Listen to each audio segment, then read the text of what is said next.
Hello, Rabbi Jennie Hello. Chabon. How are you?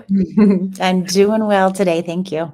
I am so glad we've connected. And just as a short introduction, hi, first of all, I'm Sherry Reichert-Ballou, and I am author of Say It Now and also my newest book, The Love List of a Lifetime, which is an end-of-life planner. And I'm here with the beautiful Rabbi Jennie Chabon, who is the rabbi at, make sure I say this right, B'nai Tikvah, B'nai, Perfect. B'nai Tikvah. And I love that you're both a rabbi and a cantor, Hmm. right? Like, and that's a little unusual, and it's one of the things that I know we're not here to talk about that, but I just wanted to say that I love that piece. Me too. And also, like, just to say on a personal note, we met at a poetry workshop in San Luis Obispo, which I love that we met at a poetry workshop by my dear, and I think your dear friend, Rosemary Watola Tromer. Hmm. And I instantly really loved you because I loved your writing and I loved some of the things you've shared that were so helpful to me personally during that workshop. So I just wanted to say that right now. Thank you. Well, the feeling is entirely mutual. And Jennie, we got together for coffee recently. And there was another thing that I just really, really loved, which was that you were telling me a story about, you were talking about your work and you were talking about the scope of your work. And one of the things that you mentioned is that there is a particular person that you visit, Herb. And I just loved what you had to say. And I thought, let's just start there if that's okay. Sure.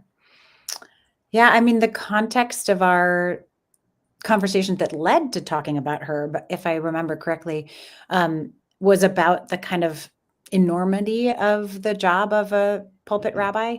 And you would think that being a rabbi, really, you get to spend all of your time having deep spiritual experiences. That is unfortunately not the case. You can weave spirit out of anything, but there's a lot of the job that's a business and that involves a lot of managing of people and lots of stressful things and politics. Um, and I shared the story that I was having a really particularly challenging day in the office and feeling overwhelmed and stressed and kind of burdened by my job. And then I went to go visit my friend Herb, who has been a member of our community for decades, and he is bedbound. And he spends all of his time in his bed in his living room at his beautiful little house in Moraga. And his wife is also there. They each have an aide, and his wife is also there, but she's in a different room. She has advanced stage Alzheimer's. And so I went to go visit Herb, and what could have felt like a burden of a journey to Yeah. go visit someone who is very incapacitated and his life has become so small, really shrunk down to literally one bed. He doesn't even ever sit up or get out of bed. Wow.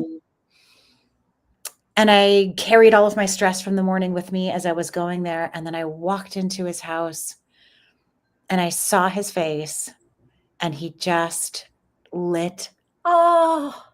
just like he was filled with light in his little hospital bed. And I walked over and he said, "Well, aren't you a beautiful thing to see?" And I was like, "Well, aren't you a beautiful thing to see, Herb? Oh. Well, hello, my friend." And we spent, I don't know, half an hour, 45 minutes just chatting with each other and holding hands and connecting and having deep, real conversation. And I wasn't looking at my watch and I didn't have my phone next to me and I wasn't aware of the time. Wow. And he asked me if I would sing for him, which is where my cantor part comes in as well. Yes. So I sang him a prayer for healing. And then he said, "Oh, I have to have my wife come in. She'd love for you to sing too." So her aide came and wheeled her in, and I sang for her as well. And then I left and I felt like I had been restored to myself Oh, in the experience of sitting with this man whose life has gotten really small and yeah. so difficult. And he's in and out of the hospital and he's not doing well.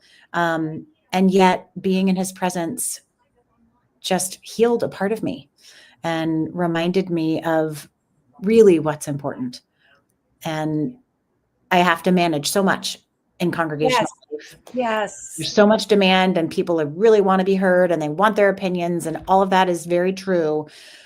But when you strip it all down, sitting with someone at the end of life, when they're deeply ill, when they're disabled in some capacity, just brings you back to the reason you do this work. Jennie, Yeah. go ahead. Sorry. No, it's turned out to be, when I first started, I was very young. I was 28 when I first started in the congregation and visiting people in the hospital. And when they were sick and doing end of life work, I was the most uncomfortable. Yeah. I felt like a baby. I was very, very young, and I felt like a fraud, and that I was faking my way through. And it's turned into the most valuable part of my job. And you just hit on exactly what I was going to ask you, because so I'm working, right, I'm launching this end of life planner, which one of the aspects of it, of course, is speaking about both the time we might be ill, but also someone that we love. Mm-hmm. And you just said, and I think that this is true for so many people, and this is why I wanted to talk to you.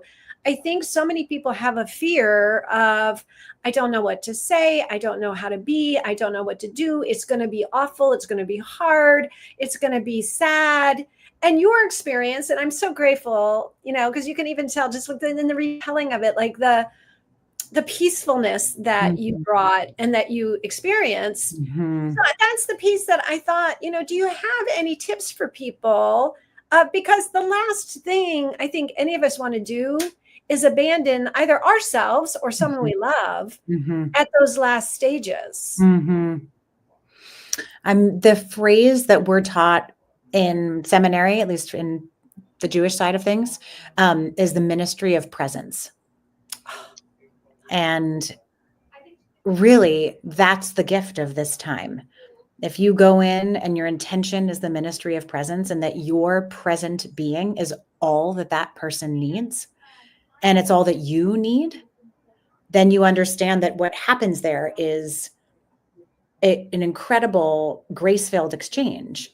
And yes, I'm going to visit a congregant of mine who's ill, but what is gained is by both of us. He heals me as much as my presence heals him, just because the two of us are present together. And that, ministry of presence. Is that the phrase? Mm-hmm.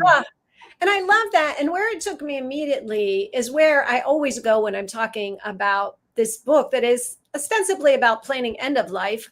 In my mind, it's planning life, right? It's really it is about how to be mindful and respectful and loving every step of the way, up until the last breath. And so as soon as I heard you say the ministry of presence, I thought immediately, imagine if every one of us approached every interaction like that. Yeah. What would be happening in the world? How would we be with each other? There would be so much more peace. No question about it. No question. And when it comes to people who are ill or at end of life, I think part of why the ministry of presence is so important is because they lose so much control over their bodies, they have so much less agency. As your body falls apart, you lose agency. And so to have someone come in and be with you, and their whole purpose is just to listen and be with you, that's giving the power entirely to the person who's ill or the person who's dying. We're saying, I am here to serve exactly what you need. I want to listen to what you need. And recently I went a couple of weeks ago to see Herb in the hospital, and I asked him if I could sing him a prayer for healing, and he said no. It was the first time he'd ever said no. Yes. And I wonder, I'll see what happens today. I'm going to go see. I wonder if he has a sense that his breaths are numbered. Jennie. And that he didn't want me to pray for him to be healed. He just wanted me to be with him. Wow. Yeah. This, I know we don't have a lot of time today. Maybe we'll have another conversation another day. I would love it. Because this is already like, I just feel myself like it's so big. And what you're talking about, again, it's like, because what I thought you were going to say about it, when someone is at that final stages, the end of life, we lose a lot of material things. We lose a lot of, like you're saying, physical capabilities. We lose a lot. Often, like I know my mom says this all the time, almost everyone she knows is passing away. We start to just lose, and that, we give voice a lot throughout the rest of our lives, like, oh, really, it's your presence that means everything. But I think that it's like what you're voicing and the way that you're telling it through Herb's story, for me, is really bringing it home. Like, this is so true all the time. And imagine, again, I keep saying imagine, because I think I just want anyone who's listening now or later to think, like, what if we switch it? Like, what if we don't run around to buy that perfect gift to take someone, and instead we show up at the door, calm and peaceful and ready to just be there for the moment, totally present, not distracted by all the things we think we should be and do and say. Absolutely. Gosh, it makes me think, Sherry, too. I don't know if I said this to you when we spoke last, but when my kids were really little, when I had babies, I remember some pediatrician maybe saying, you will be so surprised by how much richness is gained by 15 undistracted minutes with your kids. Like, especially with phones, where we are so easily distracted all the time, right? Put your phone away, do nothing but just focus on your baby, your toddler, whatever they want for 15 minutes, and you will be blown away by what happens to you. So it's really like every stage of the life cycle.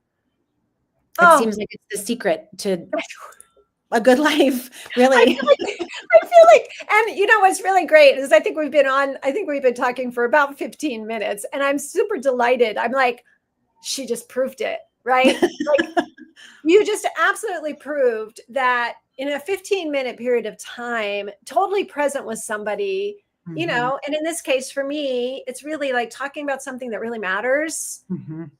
It feels to me like we've had this expansive time together. Yeah. And I love that you just shared that with us all. And I am going to let you go because I think you're going to go visit Herb right now. Go see Herb right now. Gonna go see my friends. Yeah. And it just means the world to me that you were willing to hop on, to share that story. And again, like, what I want to leave people with is, it really is amazing what can happen in a short amount of time when we're here for it. Yep. Yeah. That's it. Absolutely. Yeah. Thank you so much. I am going to see if you'll come back again and have another conversation. I'm giving all my love to Herb and to you and to your congregation. Thank you so much. Thank you, Sherry. Mwah. You're awesome.